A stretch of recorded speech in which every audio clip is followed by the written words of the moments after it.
Hi friends, చూసారా అండి నా కొత్త బట్టలు ఎలా అయిపోయాయో? అసలు ఎంత బాధొస్తుందంటే చూస్తుంటే. మీరు మాత్రం ఇలా చేయకండే. ఏంటంటే మొన్న సంక్రాంతికి కొత్త బట్టలు కొని తీసుకున్నానని చెప్పి మీకు చూపించాను కదా! సో, పైన చూసారా స్కై బ్లూ కలర్‌ది డ్రెస్ ఎంత బావుందో, అసలు ఒక్కసారి కూడా ఏసుకోలేదండి. కొత్త బట్టలు వాష్ చేసి వేద్దాంలే అని చెప్పేసి, అంటే వేసుకుందాంలే అని చెప్పి ఒక రౌండ్ అలా వాషింగ్ మిషన్‌లో ఏసా. నేను చేసిన తిక్క పని ఏంటంటే, ఆ రెడ్ కలర్ డ్రెస్సు వీటిలతో కలిపేయడము. ఆ రెడ్ కలర్ ఏమో కలర్ వదిలేసింది. అందుకని స్కై బ్లూ కాస్త పర్పుల్ అయిపోయింది. ఇది చూసారా? అది వైట్ కలర్ అండి. లైట్ క్రీమ్ కలర్ అనమాట. సో, ఆ క్రీమ్ కలర్ కాస్త పింక్ అయిపోయింది.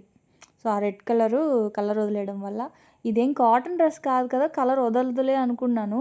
కానీ ఆ లైనింగ్ కలర్ వదిలేసిందో మరి ఏది వదిలిందో నాకు తెలీదు గానీ మొత్తానికి మొత్తం ఆ 2 డ్రెస్సులు నాకు చాలా ఇష్టంగా పెట్టుకున్నానండి పండగకేసుకుందాంలే అని చెప్పి. అంటే ఈ 3 పెయిర్స్ నాకు బాగా నచ్చాయన్నమాట. ఈ 3 పెయిర్స్.